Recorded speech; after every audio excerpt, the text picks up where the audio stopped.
Souza, essa é a Rede Jovem Pan e nós vamos ficar juntos na próxima hora com as principais informações aqui do nosso estado. E você fica bem informado pelas ondas das FMs do Grupo RIC espalhadas pelos 4 cantos do Paraná e também pela internet. Afinal, somos a rádio que virou TV e vocês podem acompanhar a nossa live lá no canal do YouTube. É só procurar por Jovem Pan Grupo RIC. Se inscreva no canal, já clica ali no sininho de notificações, assim você vai saber sempre quando um de nossos programas estiver ao vivo. Lembrando que você também pode interagir conosco, deixando a sua opinião lá no chat. E nesta semana estamos realizando uma série de programas especiais de final de ano. Em cada dia estamos trazendo personalidades para debater assuntos importantes de repercussão nacional e que devem continuar em pauta nos próximos anos. O objetivo é nos aprofundarmos nos mais diversos temas para que possamos esclarecer dúvidas, apontarmos questões importantes e, mais do que tudo, trazer muita informação para os nossos ouvintes e telespectadores.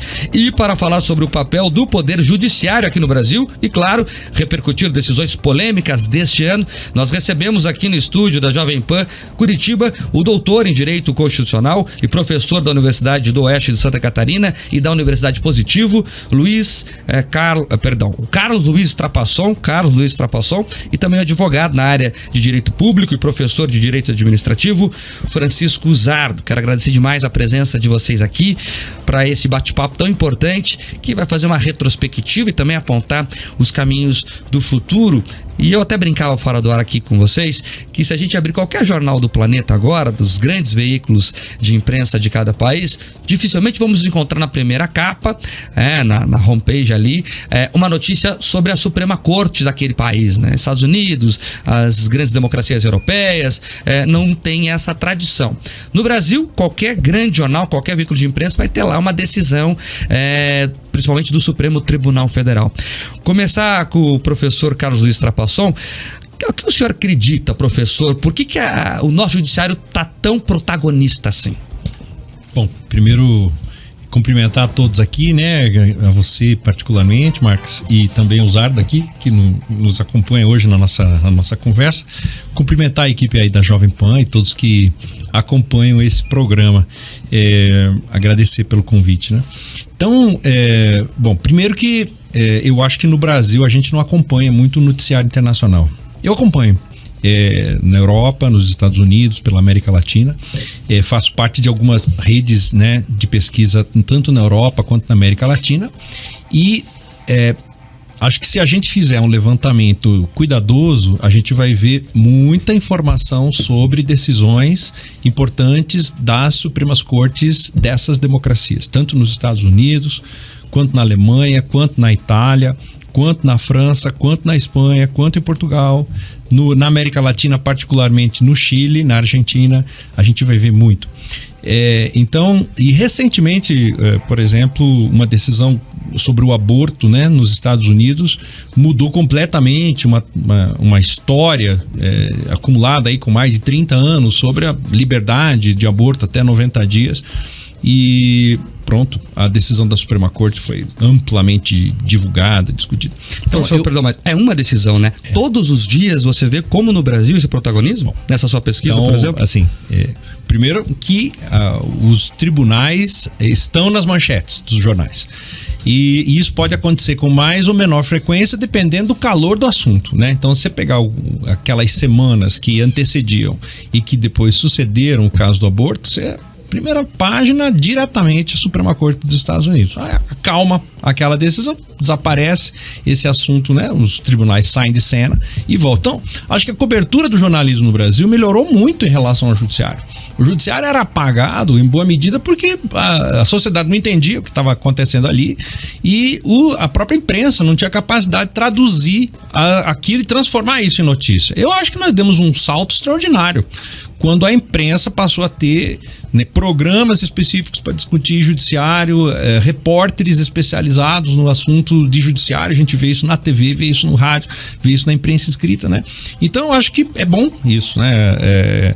O fato do judiciário estar mais na imprensa é sinal de que nós, como sociedade, melhoramos muito a nossa capacidade de olhar, observar, criticar e opinar. Então, acho que isso não faz o judiciário brasileiro ser mais ou menos importante que os outros poderes. Agora, acho que o Brasil tomou ciência de uma coisa importante. Dali vem decisões extremamente importantes, em muitos casos tão importantes ou mais importantes que decisões que são tomadas pelo Congresso Nacional e pelo Poder Executivo. O Brasil é um sistema com 3 poderes e 3 poderes independentes, né, e autônomos. Então, muito bom que a gente comece a repercutir e olhar e criticar e falar sobre o que esse poder faz. Acho que esse que é um processo de aprendizado do Brasil. A gente tem uma tradição pouco acostumada a ver vamos dizer assim, o aspecto político e social das decisões deste poder que é o Poder Judiciário. Professor Francisco Zardo, o senhor concorda? E veja, o Extrapasson colocou ali que o judiciário tem uma preocupação política e social hoje. Decisões jurídicas têm que levar em conta o clamor social? Bom, Mark, primeiro, mais uma vez, obrigado pelo convite aqui. É uma alegria estar com você, com o Extrapasson e também com os ouvintes. Sim, é muito difícil que o Poder Judiciário deixe de levar em consideração não só os reflexos políticos, mas sobretudo os reflexos sociais das suas decisões, né? Isso está previsto, inclusive, na legislação. A lei de introdução às normas do direito brasileiro prevê que os juízes devem levar em consideração, né, os aspectos sociais, as repercussões, as consequências práticas de suas decisões e, portanto, esse é um fator que sim deve ser levado em consideração, né? Agora, em relação a esse protagonismo, né, do Poder Judiciário, eu penso que no Brasil nós temos também um fator que não é muito comum nas demais democracias importantes do mundo, no sentido de que as sessões da Suprema Corte, né, do Supremo Tribunal Federal, são televisionadas, né? E isso dá uma abertura e uma transparência ao Poder Judiciário, que as pessoas assistem, a imprensa acompanha, como disse o Extrapasson, há repórteres especializados no acompanhamento do funcionamento das cortes, e isso acaba trazendo esse olhar, né? E esse olhar, como as decisões muitas vezes das cortes constitucionais são contramajoritárias, né? Ou seja, elas acabam aplicando a Constituição e decidindo contra maiorias momentâneas, isso acaba gerando polêmica e os ministros aí passam a se expor a críticas, é o que a gente tem visto, né? O judiciário no foco. É lógico que isso também um pouco decorrente dessa desenho institucional e também parte da postura dos ministros, né? Eu não vejo também em outras cortes ministros que se manifestam tanto na mídia, que comentam julgamentos, né? Isso também acaba fazendo com que os ministros se tornem personagens, né, a serem consultados não só sobre temas jurídicos, mas sobre temas do cotidiano da política. Isso atrapalha, Extrapasson. Tem ministro que dá entrevista, presta live pelo menos 2 vezes por semana, né? Acaba até adiantando algumas compreensões que ele pode ter em relação a alguns casos que deviam, segundo a lei, estar restritas aos autos, né? É interessante, a gente está passando por um momento, talvez nos últimos 5 ou 10 anos, de grande transformação nas formas de comunicação, né? Você vê que, por exemplo, o presidente Trump inventou uma coisa que era inesperada, que era o Twitter, né? O presidente da República usar Twitter para se comunicar, antecipar a decisão, então. Daqui a pouco você tem a twitterização da comunicação por todos os lados. As pessoas no primeiro momento levam um choque, que absurdo isso, nunca foi assim e tal. Daqui a pouco as pessoas começam a falar. No Brasil, o judiciário era considerado uma caixa preta, né, até 88. O judiciário é uma caixa preta, ninguém sabe o que tem aí. Daqui a pouco vem uma explosão de abertura, de transparência, como disse o Zardo. Primeiro teve a Justiça, depois o CNJ, depois as transformações digitais, as redes sociais e as entrevistas cada vez mais frequentes e os convites.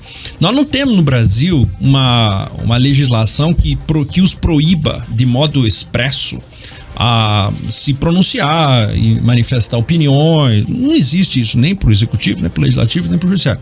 A lei orgânica da magistratura, ela regula alguma coisa sobre isso. O que não deve fazer, obviamente, é misturar, né, alhos com bugalhos, de antecipar julgamentos, de emitir opiniões. Então, um dado momento, o CNJ passou a regular a participação dos juízes nas redes sociais. Chegou um ponto que olha, não dá. Os juízes estão exagerando, imaginando que, né, o exercício da liberdade de expressão pode ser levado a qualquer um de qualquer jeito. A mesma coisa acontece com os militares, né? Você vê como um fenômeno muito interessante. Eu queria colocar isso como uma coisa que não é do judiciário, mas é um fenômeno que as redes sociais impulsionou. O presidente da República do país mais importante do mundo, daqui a pouco você tem um movimento por todos os poderes, todas as áreas, daqui a pouco você tem o judiciário, daqui a pouco os militares fazendo a mesma coisa. Então, no fundo, eu acho que a gente está vivendo um momento, né, de experimentar novas formas de comunicação com a sociedade e está tendo exageros, né? Mas está todo mundo fazendo um balanço. E qual é o exagero? Um presidente da República pode ficar fazendo live no Facebook toda quinta-feira? Não é normal, né, que o presidente Jair Bolsonaro, por exemplo, tenha feito isso. Não pode fazer isso? Esse é o jeito correto de fazer? Não é, mas cadê o jeito correto? Cadê o protocolo dessas? Então, tá aí um tema para a gente regular, que são as formas de comunicação das autoridades públicas com a sociedade num contexto de novas mídias. A gente tá precisando fazer isso, né? E, por enquanto, a gente não tem isso muito claro. Então, tá muito no meu jeito, na minha impressão. Antigamente não era assim. Então, acho que a gente não entrou no Brasil nessa fase de entender isso. Bom, que foi a campanha eleitoral, né, de 2018, toda feita por WhatsApp, né? Então aqui isso, né, como o WhatsApp é um veículo de comunicação privado ou é coletivo? Porque era, né, um veículo de comunicação privada, com sigilo, daqui a pouco você tem grupos gigantescos, transformou aquilo completamente. Nós não regulamos. Então, nós estamos no Brasil, estamos com muito medo de regular isso como um tema que possa ferir a liberdade de expressão, a liberdade individual de comunicação. Então, claro, autoridades públicas precisam ter um protocolo de autoridade pública, né? Ninguém te obriga a ser militar, ninguém te obriga a ser juiz. Se você quiser, tem que ter restrições ao modo como você se comunica. Eu acho que isso aí a gente tem consenso sobre isso. O ponto é como vamos fazer isso. E eu acho que não tem outro jeito. Isso tem que ser feito por lei, por dentro do Congresso Nacional. E claro, cada um dos poderes pode criar mecanismos também de supervisionar isso. Mas nós, como sociedade, vamos ter que discutir isso, né? Qual é o limite da liberdade de expressão, né, de autoridades públicas, né, e como eles devem comunicar suas opiniões à sociedade, tá? Então eu acho que tem exageros pontuais, acho que já tem medidas, tem preocupações dentro do Poder Judiciário, do Conselho Nacional de Justiça importantes. Acho que houve uma diminuição, se a gente olhar do período da transição, da crise aí de 2015, 2016 para agora, houve uma diminuição dessa falação, né, dos juízes em redes sociais e também do próprio Supremo Tribunal Federal. Houve uma percepção de que tem alguma coisa exagerada acontecendo aí. Mas a gente não tem uma solução ainda, vamos dizer assim, acho que a gente não está no ponto do doce, né? A gente não chegou no modelo que toda a sociedade pode dizer, isso aí está equilibrado, está razoável, né? E a gente não tem isso ainda. Agora, tem uma diferença, Trapasson, eu vou passar para o Zardo já também, de um político, um presidente, um deputado, um senador, um vereador, usar as redes sociais para conversar, inclusive com seus eleitores. Ele vive disso, desse processo comunicativo entre quem ele representa, né, e levar isso para a esfera que ele atua, e de um juiz, de um militar, né, que aí são pessoas que não vivem disso e não podem viver disso, tem funções bem delimitadas na lei. O Trapasson falou, Zardo, sobre regulamentar isso. A regulamentação sempre é uma linha tênue do autoritarismo também e de quem está no controle do órgão regulamentador de ultrapassar linhas da liberdade. Como é que você vê isso? Bom, eu vejo primeiro só fazer um resgate histórico aqui, não tão distante, mas me recordo que o ex-governador Roberto Requião fazia a escola de governo toda terça-feira de manhã, de alguma maneira antecipando essas lives do Bolsonaro às quintas-feiras, né? Não com a mesma repercussão, porque antes era uma televisão local. E ele foi proibido na época pelo Lewandowski, que hoje está no STF, na época não estava, mas é uma decisão do Lewandowski que tira do ar por um período essa escolinha de governo. Sim, e eu me lembrei disso justamente, dessa proibição, a propósito dessa fala do professor Trapasson sobre a necessidade de regulamentar tá? Afinal, aquilo é uma fala privada ou é uma fala institucional da autoridade pública? E aí tem que ter um protocolo. Eu concordo que sim, deve haver um protocolo. Eu só acho que, fazendo um resgate aí desse balanço do ano, o Poder Judiciário, em alguma medida, ele foi instado a se manifestar, sobretudo o Tribunal Superior Eleitoral, em defesa das urnas eletrônicas, né? Ali, me pareceu que sim, era necessário uma comunicação de caráter institucional para defesa da regularidade da forma de eleição. Então, acho que ali parecia necessário esse tipo de manifestação. E em relação a esse recolhimento do Supremo Tribunal Federal nos últimos tempos, eu penso que isso pode estar relacionado ao seguinte fato. A gente via muitos ministros falando um contra o outro, né? Isso dava bastante visibilidade. Mas a partir do momento que o Poder Judiciário passou a ser atacado, eles de alguma maneira tiveram que parar de se agredir internamente e aí passar a defender a instituição, e isso coincidiu de alguma maneira com essa redução da fala dos ministros. O que eu acho importante aqui em termos de regulamentação? Já existe no âmbito do CNJ essa regulamentação, e eu acho que o Código de Ética Nacional da Magistratura é um documento muito importante, porque ele diz qual deve ser a postura do magistrado. Há recentes normas também tratando da postura dos magistrados em redes sociais, mas o problema é que as normas do CNJ não se aplicam ao Supremo Tribunal Federal, porque o Supremo Tribunal Federal hierarquicamente é superior. E aí eu acho que o Supremo, nessa gestão da ministra Rosa Weber, que se encerra em outubro com a aposentadoria dela, ou para a gestão do ministro Luiz Roberto Barroso, poderia, como um gesto, se auto-impor as regulamentações do CNJ no que concerne não só o Código de Ética, mas essas manifestações em redes sociais. Eu acho que seria uma contribuição grande que o Supremo daria, porque ele é o órgão de cúpula e ele acaba dando exemplo. Então, na medida em que os ministros do Supremo Tribunal Federal observem as regulamentações do CNJ em relação a essa postura pública, isso vai dar o exemplo para os magistrados. E não acho que o magistrado ele deva a todo momento se manifestar fora dos autos ou fora dos julgamentos. Ele deve se manifestar, e os julgamentos são públicos, então ele pode ali justificar suas decisões e também pode participar em debates de interesse público. E essa é uma exceção, né? Então, por exemplo, discussão sobre prerrogativa de foro, discussão sobre prisão em segunda instância, discussão sobre porte de armas. Esses sim são temas institucionais que o judiciário deve ser ouvido, próprio de uma democracia plural. Agora, temas relacionados à política, sobretudo a política partidária, isso o Poder Judiciário não deve interferir, porque ele quebra, ao meu ver, a percepção do cidadão em relação à isenção, né? E também participação em eventos, em festas, em congraçamentos, em jantares, em viagens, em palestras internacionais. Acho que esse é um ponto que o Judiciário deve ter uma atenção maior para esse novo momento que a gente espera viver a partir de janeiro. Trazer outro ponto para o debate aqui, que também é alvo de bastante polêmica, que é a abertura de inquéritos por decisões diretas de ministros, né? Tivemos lá aquele caso sobre relatoria do Dias Toffoli, sobre ameaças a ministros, que também teve um direcionamento ali depois para apurar até atitudes de procuradores da Lava Jato. Também mais recentemente aquele inquérito sobre relatoria do Alexandre de Moraes, sobre as fake news, milícias digitais e ataques às instituições, que ali coube tudo, né? Censurou o veículo, prendeu gente, até parlamentar teve envolvido nesse inquérito, ainda está, porque ele está aberto, inclusive, há mais tempo do que prevê a lei. Como é que você enxerga isso, Extrapação? Esse é um dos casos difíceis, né, que a gente teve no Brasil. É realmente um caso bem difícil. E é difícil porque várias coisas extremamente importantes foram colocadas em xeque de um modo singular. Então, de um modo geral, obviamente, no modelo brasileiro não cabe ao judiciário instaurar inquérito. Isso é função, obviamente, do Ministério Público. O judiciário tem que ser um guardião, a garantia de que os procedimentos ali acontecem dentro da defesa dos direitos fundamentais, em primeiro lugar, e dentro da regularidade procedimental.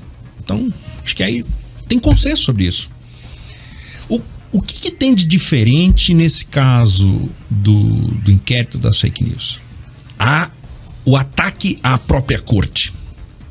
O ataque ao órgão de cúpula de um dos poderes, percebido pelo órgão de cúpula documentado em documentos que chegavam ao órgão de cúpula ataques não democráticos ao órgão, e ameaças reais, né, de invasão e ameaças, inclusive, à integridade física das famílias. Mas só para trazer para o debate, o inquérito do Toffoli não era assim, né? Foi uma matéria jornalística que trazia um documento de um depoimento que mencionava que ele possivelmente poderia estar relacionado a um caso de corrupção. E ele mandou censurar a revista Cruzó na época. Ele começa assim. Então não é um ataque antidemocrático, é uma matéria jornalística que tinha elementos. Tudo bem, eu estou me referindo ao caso do inquérito das fake news, mais especificamente, né? Porque para mim, que é o caso mais polêmico, né? Então, quando a corte é colocada num checkmate, assim, então ela precisa ser defendida, precisa ser protegida, precisa ser feito um inquérito investigativo da origem, né, desses ataques massivos, constantes, regulares, né? E se as ameaças são ou não são críveis, né? Então, é interessante aí, porque a relação entre o Ministério Público e a defesa das instituições republicanas deve ser uma relação contínua, ininterrupta, né? E o Supremo começou a entender que os ataques institucionais promovidos, particularmente pelo Poder Executivo naquele momento, eram ameaças a serem levadas a sério. Não eram balela. Eram ameaças a serem levadas a sério. O que está em jogo aqui, né? Então, é interessante como, a despeito das várias tentativas de movimentar o Ministério Público para que ele tomasse iniciativas, né, de proteção da Corte com a estrutura institucional do Estado brasileiro, o Supremo Tribunal Federal faz um juízo de que isso está sendo insuficiente.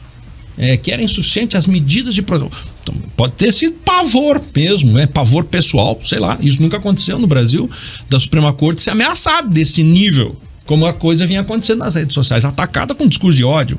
Olha, que isso, né? Então, o que a Corte faz, né? A Corte invoca um dispositivo do seu regimento interno para dar uma interpretação excepcional a todo o direito brasileiro e a todo o direito de inquérito brasileiro, que é o direito excepcional da Corte garantir sua própria proteção em caso de proteção insuficiente das instituições existentes no país. Então, assim, compete ao Poder Judiciário garantir a segurança da ordem jurídica. Ele é a última instância de garantia, mas ele não é o braço executivo disso. O Judiciário precisa fazer a garantia da segurança jurídica por suas decisões, não pela execução das medidas, né, concretas de proteção. Se o Judiciário, que tem essa função de garantir a segurança da ordem jurídica, ele mesmo se sente ameaçado e se sente insuficientemente protegido, a interpretação dada pela Corte, inicialmente pelo ministro, né, Alexandre de Moraes, é que o Judiciário poderia, sim, excepcionalmente, tomar medidas excepcionais de autoproteção.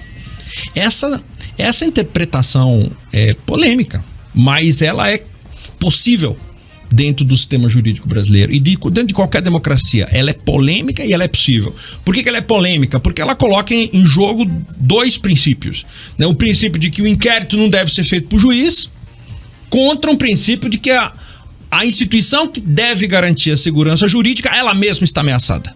Então você tem um conflito aí muito sério, por isso é polêmico, ele é inédito e por isso também a gente não tem tradição de discutir isso, então fica uma coisa que você não tem um parâmetro de onde pensar. Mas a racionalidade adotada pela Corte não é uma racionalidade antijurídica, ela é uma racionalidade jurídica coerente, adequada, porém polêmica, mas ela é coerente e adequada.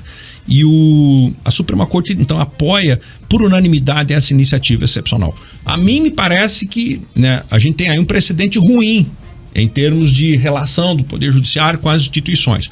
Mas o fundamento dessa decisão não me parece ser inconstitucional. Então, é polêmico, né? Extremamente polêmico, mas é assim que eu vejo. O inquérito das fake news está completando 3 anos. 3 anos. Então, a excepcionalidade virou regra praticamente, Zardo.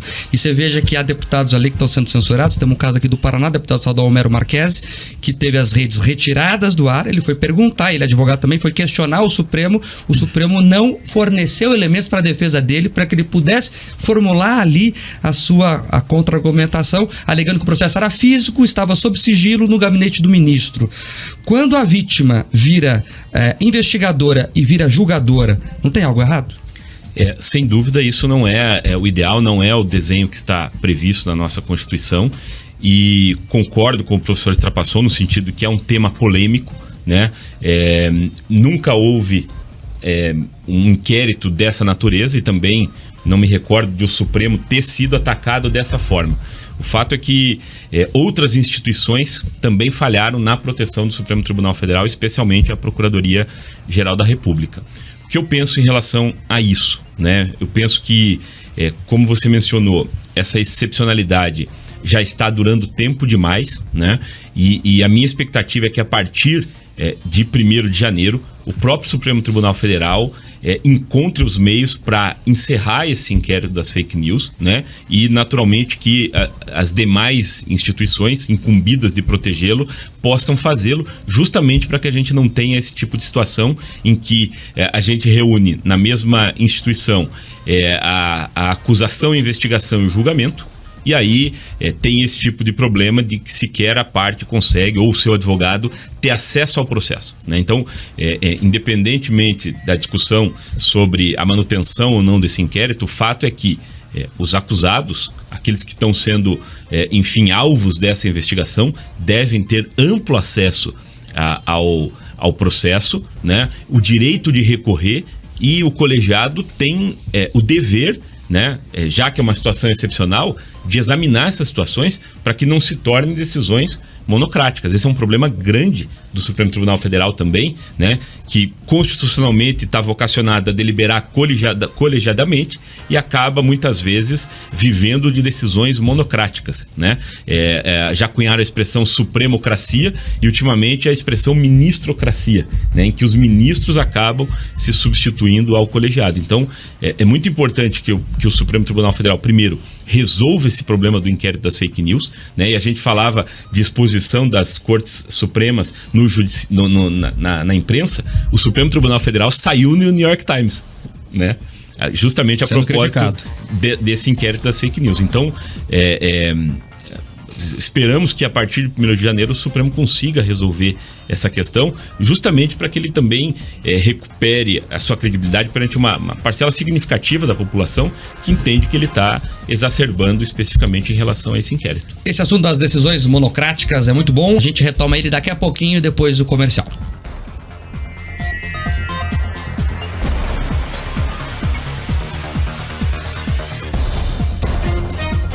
Jornal da Manhã, Paraná.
Jornal da Manhã, Paraná. Estamos de volta hoje conversando aqui sobre o sistema judiciário no Brasil, sobre as perspectivas, também fazendo um balanço do que temos até aqui. Junto conosco está o doutor em Direito Constitucional e professor da Universidade do Oeste de Santa Catarina e da Universidade Positivo, Carlos Luiz Strapasson, e o advogado na área de Direito Público e professor de Direito Administrativo, Francisco Zardo. No último bloco, Strapasson, nós falamos aqui sobre as decisões monocráticas. Tem um projeto de lei no Congresso que quer acabar com elas, inclusive, no âmbito do Supremo Tribunal Federal. Como é que você vê essa questão? A primeira impressão que a gente tem é que o Congresso Nacional possa legislar sobre qualquer coisa, mas não pode legislar sobre qualquer coisa. Se a gente for fazer mudanças na forma de atuação do Poder Judiciário, e particularmente do Supremo Tribunal Federal, então o Congresso Nacional precisa dialogar com o Poder Judiciário. A relação que existe entre os três poderes é uma relação de independência garantida pela Constituição e harmonia. Isso quer dizer, não pode ser na base da birra, que nós vamos fazer, sabe o quê? Vamos colocar um torniquete nesses juízes, vamos fazer isso, nós somos o legislativo, fomos eleitos pelo povo. Isso aí não está errado, somos o legislativo, somos eleitos pelo povo, mas isso não quer dizer carta em branco para o legislativo fazer o que bem desejar. Então, o que a gente precisa, né? De inteligência política dentro do sistema de três poderes. Inteligência política não quer dizer covardia, inteligência política não quer dizer submissão, inteligência política não quer dizer discurso de ódio. Inteligência política quer dizer, gente, vamos abrir uma rodada boa de conversa. O Brasil já fez isso em dois momentos, em 2004 e depois, logo em seguida, em 2008, fez isso em dois momentos, né? Foram os diálogos republicanos, como foram chamados. Isso permitiu uma grande reforma do Poder Judiciário, bem importante. Então, assim, a gente precisa mudar várias coisas no Judiciário brasileiro, não é exemplo, mas também, assim, se comparar o que a gente tinha em 88 e aí o que a gente tem hoje, os avanços são muitos, inclusive o fato da gente poder criticar e discutir desse modo, assim. Então, eu acho que o Brasil não tem um modelo que é bem ruinzinho de concentração de funções no Supremo Tribunal Federal, mas isso é um debate tão antigo, gente. É que ganhou a mídia há pouco tempo, mas quem acompanha os debates constitucionais brasileiros sabe que essa discussão tem 30 anos. Assim, por que o Poder Judiciário brasileiro, por que o desenho jurídico que foi dado ao Supremo Tribunal Federal, esses ministros não têm nada com isso, eles não estavam sentados lá na Assembleia Nacional Constituinte quando esse desenho foi feito, eles foram nomeados para ser ministros muito depois, as regras já estavam aí. E muita decisão monocrática. E olha, o Supremo mudou muito o próprio poder de decisão monocrática que ele mesmo tinha. No passado, o ministro podia declarar a inconstitucionalidade de uma lei monocraticamente. Eu entendo que isso aqui, quando o judiciário declara que uma lei é inconstitucional, ela passa a ter força, ela anula os efeitos de uma lei para todo mundo. Isso podia ser feito individualmente. O Supremo chegou um ponto, a própria jurisprudência do Supremo, gente, isso está meio exagerado, né? Isso aqui tem que ser feito. Mas eu sou... Então, veja, essa discussão sobre até onde vai o poder monocrático de um juiz da Suprema Corte ou de qualquer outro órgão colegiado, o tipo de funções que um Supremo Tribunal tem que ter, o Supremo Tribunal tem que fazer realmente, a gente tem certeza como país, como democracia, que o Supremo Tribunal Federal tem que ser juiz de primeira instância de processo penal contra autoridades federais.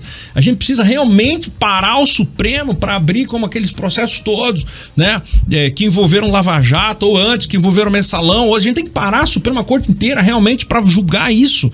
Então, um grande conjunto de atribuições foi dado a essa corte de primeira instância, corte de julgamento de questões federativas, corte de julgamento de direitos fundamentais, excesso de poder para julgar questões monocráticas, mas isso, atenção, não tem nada a ver com esses ministros que estão aí. Eles estão aí com essas regras. Como país, a gente precisava discutir republicanamente e com inteligência política. Com altivez, com tranquilidade, mas mudar, realmente aprimorar isso. Agora, tem vários projetos de emenda à Constituição para fazer essa mudança. estão forçando a barra politicamente. A Suprema Corte não vai aceitar que imponham isso a ela, não vai aceitar. Isso tem que ser conversado com ela e ela tem o direito desse diálogo republicano. Então, acho Mas que quando você fala não vai aceitar, não é republicano. Isso. Se o Congresso discute, a Suprema Corte tem que entender que a construção feita pelo Congresso tem que ser respeitada também. Que ela é um poder político, a gente não pode subestimar isso. Talvez o Brasil seja um dos poucos países do mundo que subestima isso. Que a Suprema Corte é uma instituição política. Isso não quer dizer político-partidária, tá, gente? A primeira coisa, quando alguém fala política, a pessoa logo, partidarizou. Não, calma. Político quer dizer uma instância de poder dentro do sistema de 3 poderes. E ela tem toda uma agenda da política judiciária brasileira. Ela tem uma ampla relação com ministérios da Justiça e secretarias de Justiça do país inteiro, Ministério Público e Defensoria Pública. É uma instância política enorme. Então não subestimemos isso, vamos tratar isso do jeito certo. É um órgão extremamente importante, uma instituição extremamente importante, vital nas democracias e precisa ser tratada com inteligência. Isso não quer dizer, como eu disse, com medo, com covardia, com subserviência, mas tratada com inteligência, para a gente ter o desenho jurídico do funcionamento dessa coisa, né, que aprimore as práticas democráticas e não que prejudique as práticas democráticas. Professor Zardo, o pensador que desenhou esse sistema, Montesquieu, ele colocou lá que são freios e contrapesos justamente para um poder não ir à frente do que está previsto na legislação. O pessoal fala em harmonia, eu não concordo com a harmonia. Justamente não tem harmonia. A harmonia tem que ser a conversa republicana, mas não necessariamente tem que ser todos de mãos dadas, porque quando um poder passa à frente, o outro tem que fazer, opa, não, aqui não. Justamente o sistema foi desenhado para isso. E o próprio Montesquieu fala o seguinte, dos 3 poderes, ele está dizendo isso, o mais importante é o legislativo, tanto que é a casa do povo, é o poder que concentra a maior responsabilidade. Como fazer esse debate republicano em relação, por exemplo, ao PL 816, está no Senado e agora diante de 2 decisões, uma do Gilmar Mendes que tirou do teto Bolsa Família e outra mais recente do plenário que discutiu o teto de gastos, o Congresso responde dizendo, nós vamos votar isso. Não é o que o Montesquieu falou, você foi errado aqui, eu vou fazer isso aqui, não está dentro do jogo? Eu vejo que esse gesto do Congresso Nacional de passar a discutir essa questão e os limites das decisões monocráticas do Supremo Tribunal Federal tem essa virtude de manifestar um desagrado e provocar, e eu penso que o ideal não seja que o Congresso delibere sobre isso, mas que o próprio Supremo Tribunal Federal encontre a solução. Né? Apesar de eu então enxergar uma virtude nesse movimento do Congresso, eu penso que a solução deve vir do próprio Supremo Tribunal Federal, porque acho que inclusive vai ser uma solução mais eficaz que o próprio Supremo vai observar. E tenho percebido um movimento nesse sentido. Né? Por exemplo, me recordei aqui em 2019, né, o ministro Lewandowski autorizou uma entrevista à Folha de São Paulo do então ex-presidente Lula, que estava preso. Né? O ministro Fux logo depois deu uma liminar suspendendo a decisão do ministro Lewandowski. O ministro Lewandowski suspendeu a decisão do ministro Fux, e aí o ministro da Justiça perguntou para o presidente, o Dias Toffoli, afinal, qual das decisões ele deveria cumprir. Eu penso que isso coloca o próprio Supremo em xeque e acaba afetando a credibilidade do próprio Supremo, e o Supremo percebeu isso. Né? Então, mais recentemente, o que a gente tem visto? Né? Em regra, os ministros, quando preciso, proferem liminares, mas imediatamente submetem aquilo ao plenário virtual para referendo. Né? Porque é muito difícil, por meio legislativo, seja por meio de lei ou por meio de norma constitucional, retirar do juiz algo que é inerente, que é o chamado poder geral de cautela. Sempre haverá situações de um réu preso, de um medicamento, situações que colocam em xeque a vida das pessoas, né? Por exemplo, o fechamento de uma via importante de acesso que possa inclusive estar causando um grave dano à população. Sempre será necessário que o juiz decida liminarmente, monocraticamente. Né? A questão é que isso imediatamente, como o Supremo tem feito, coloca-se isso no plenário virtual e os ministros decidem em 24 horas, em 48 horas, se eles homologam ou não, se eles referendam ou não aquela decisão.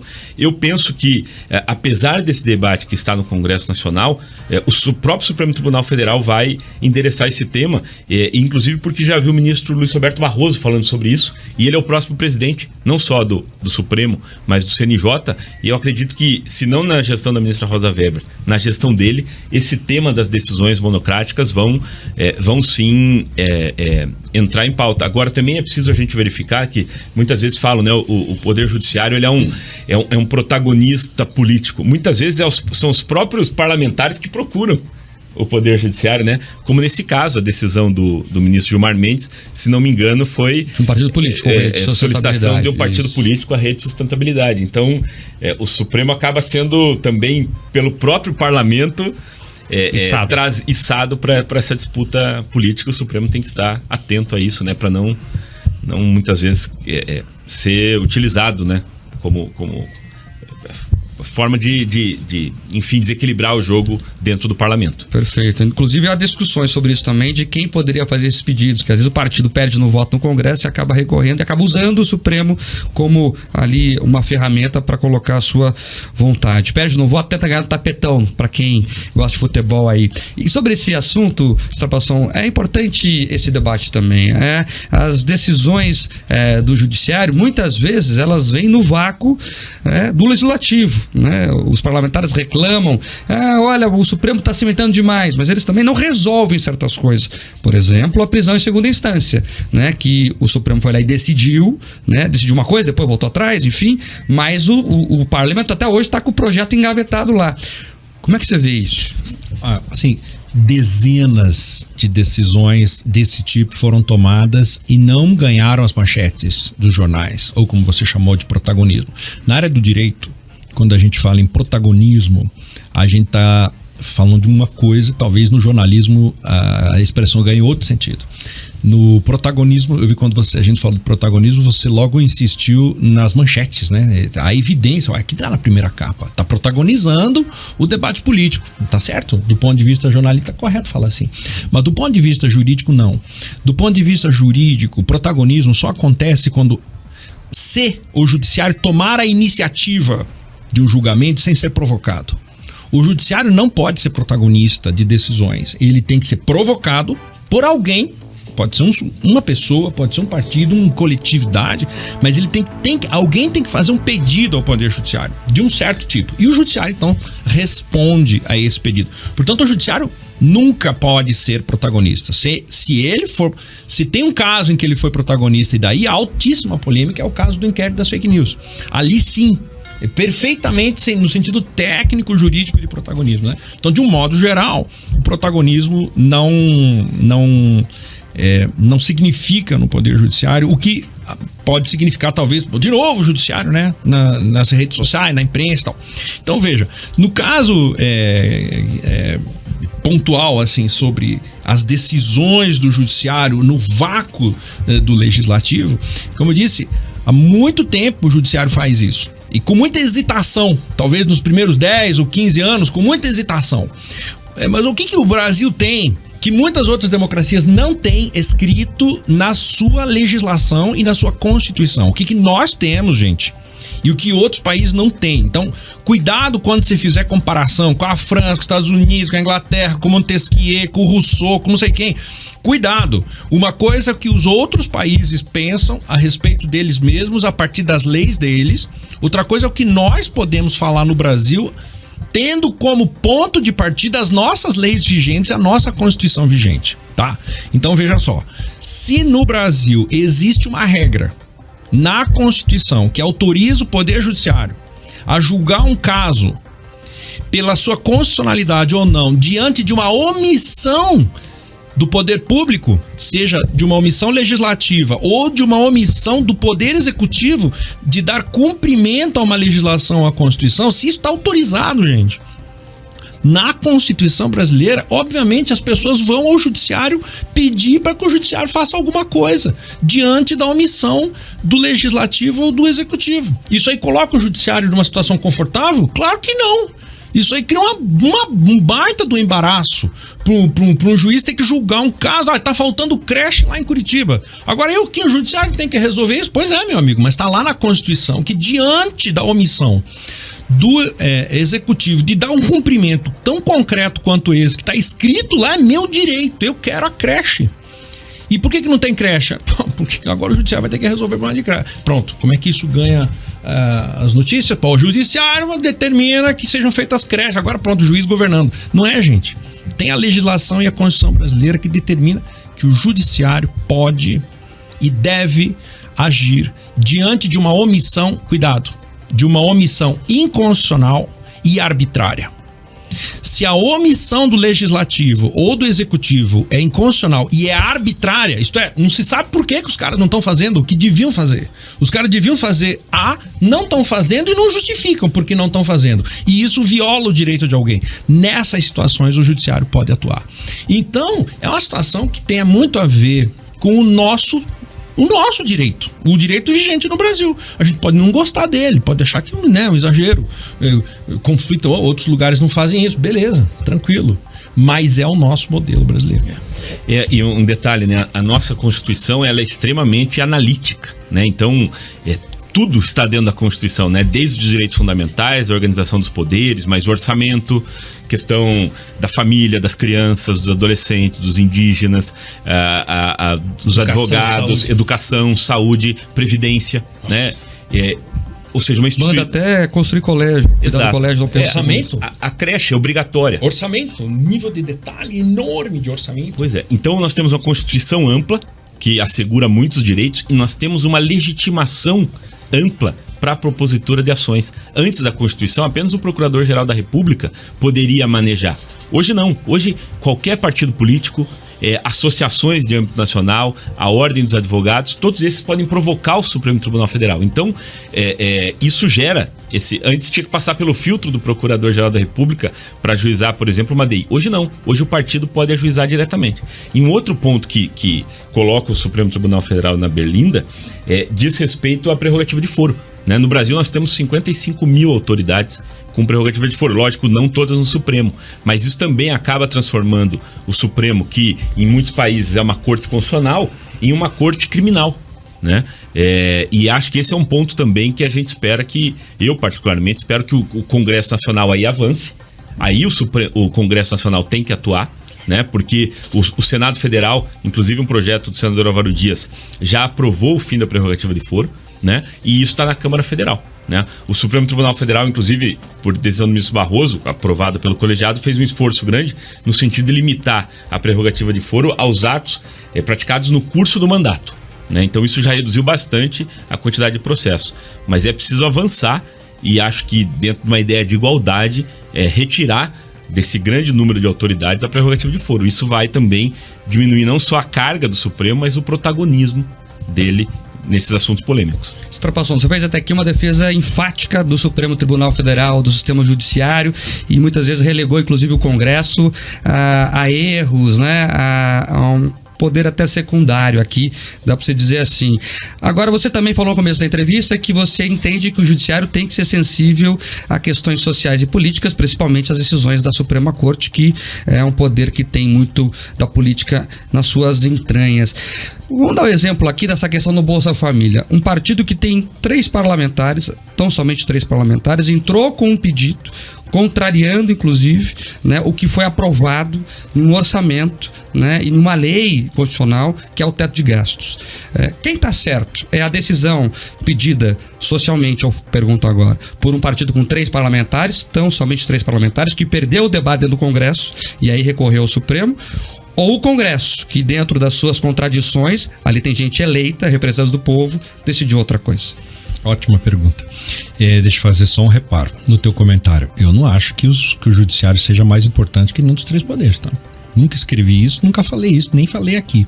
A impressão que me deu foi essa. Pode dar. A minha impressão. Claro. Então, ótimo, eu achei bom porque aí a gente pode esclarecer. No Brasil nós temos um sistema de 3 poderes. 3 poderes com regras abertas, não são regras muito claras e tal. Então tá sempre campo de polêmica, mas com regras do campo de atuação de cada um deles. Então, dentro desse campo, dentro desses quadrados, desses 3 grandes quadrados, eles podem jogar esse jogo. E eles não são superiores um ao outro. Agora, o Brasil é um sistema presidencialista. né? Então, sendo um país presidencialista, dentro do sistema de governo, isto é, da relação entre legislativo e executivo, ali está o sistema de governo, ali dentro o protagonismo tem que ser do executivo. Mas dentro do sistema republicano, que envolve os 3 poderes, ali a relação é de igualdade. Então, pronto. No caso do Poder Judiciário, assim, eu sempre tenho uma impressão que a gente está aprendendo a fazer essa crítica, sabe, ao Poder Judiciário, que o Judiciário é uma instituição, para muita gente, devia ser uma instituição estritamente técnica. Não, tem que ser técnico, tem que ficar quieto, mas não é uma instituição estritamente técnica, é uma instituição política. Demorou para entender isso, mas não é política e não pode ser política partidária. Agora, não pode ser político partidário mais ou menos. Não pode ser político partidário mais ou menos, porque veja só, o modelo que nós adotamos de Suprema Corte é o modelo americano. Nos Estados Unidos não tem nenhum problema de você falar que 6 dos ministros da Suprema Corte são republicanos e 5 são liberais. Não tem nenhum problema de você falar isso nos Estados Unidos. A indicação dos ministros da Suprema Corte dos Estados Unidos usando o critério partidário é considerado uma coisa legítima. E o motivo disso, né? O motivo é que no sistema americano presidencialista compete à presidência da República fazer as escolhas políticas mais importantes do país. Então, se troca a presidência da República e a presidência da República tem o direito de fazer a indicação de ministro da Suprema Corte, a presidência da República vai fazer uma indicação alinhada ao seu partido político. Isso não autoriza juiz nenhum, obviamente, a partidarizar suas decisões lá dentro. Tem que tomar decisões com base na ordem jurídica. Mas é muito interessante quando a gente olha essa relação um pouco mais aberta entre os 3 poderes e o papel que o Poder Judiciário tem, da gente olhar que o sistema brasileiro é um sistema criado de empoderamento político, sabe? Do Judiciário. Não é para torná-lo protagonista e nem torná-lo também subordinado. Então, dentro da jurisprudência do Supremo Tribunal Federal, existe uma exceção muito importante dentro da jurisprudência do Supremo Tribunal Federal que permite a judicialização do processo legislativo. Uma só exceção, que é bem o exemplo que você citou. Qual é o caso? A gente poderia fazer a seguinte pergunta: o Poder Judiciário deve se intrometer em decisões tomadas pelo Congresso Nacional? A regra geral do posicionamento do Supremo Tribunal Federal é a seguinte: não. Essa é a regra geral. Não pode.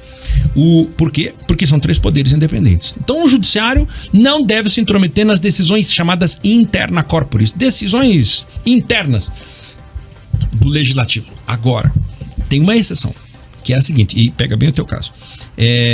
Se as regras do procedimento legislativo violarem direitos dos parlamentares, ainda que seja se as regras do procedimento legislativo violarem direitos dos parlamentares de fazerem a sua representação tal qual previsto na Constituição, então compete ao Judiciário garantir que o direito de nenhum parlamentar seja violado. Só nesse caso, né? Então, quando é que a gente vai ver essa busca do Judiciário por um deputado, 2 ou 3? Sempre que os deputados se sentem violados nos seus procedimentos, alguma violação, votaram um negócio aqui, mas o jeito que está votado aqui contraria a Constituição, então eu vou recorrer ao Judiciário.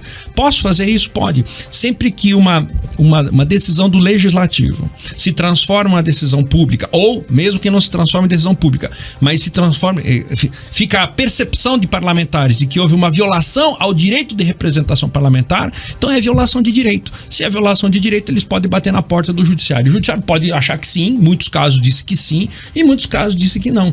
Mas o nosso desenho jurídico no Brasil permite que os parlamentares, ainda que sejam minoria, ainda que percam votos no parlamento, e particularmente porque são minoria, porque o modelo brasileiro é um modelo que não é um modelo estritamente baseado na regra absoluta da vontade da maioria. Não é assim no Brasil.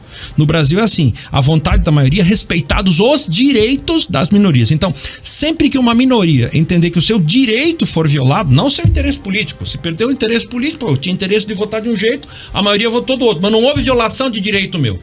Então eu perdi, porque o meu interesse né, foi derrotado. Agora, se eu fui derrotado com violação de direito, aí eu posso recorrer ao judiciário. Então isso é uma coisa que vai depender muito da análise do caso concreto, né? A gente poderia, né, aprofundar essa discussão, abrir os autos e olhar se houve ou não houve violação de direito.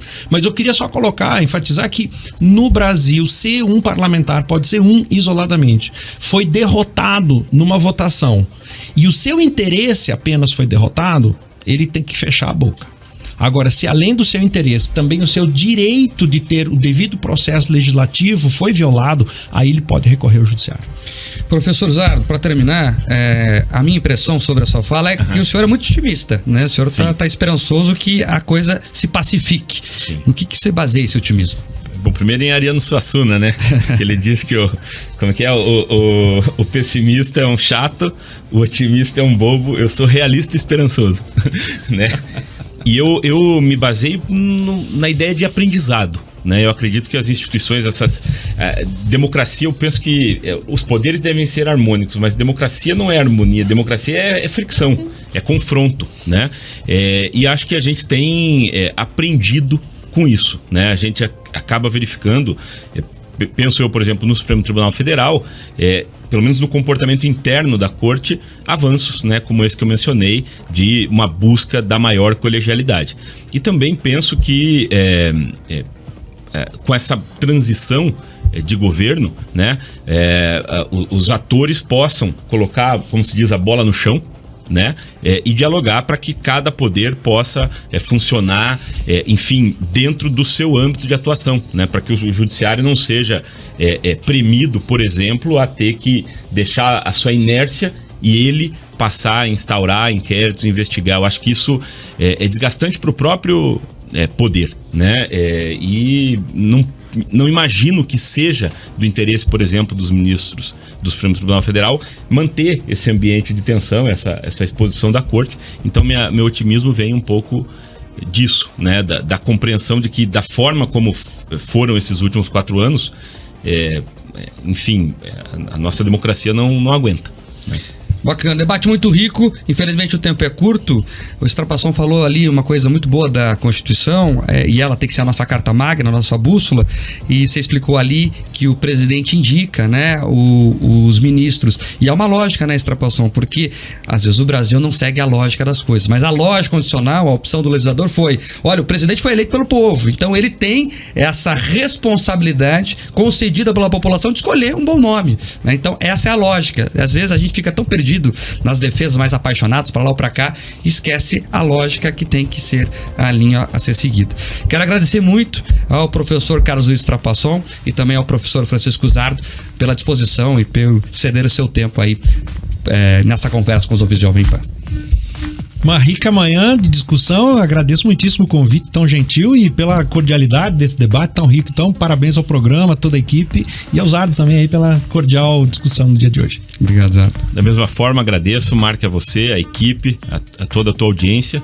Foi uma alegria estar aqui debatendo com o professor Trapasson e estamos sempre à disposição aí para pensar o país e as nossas instituições. É uma maneira da gente contribuir com o debate. Obrigado. Amanhã a gente volta com mais um debate especial aqui na Jovem Pan. Até lá.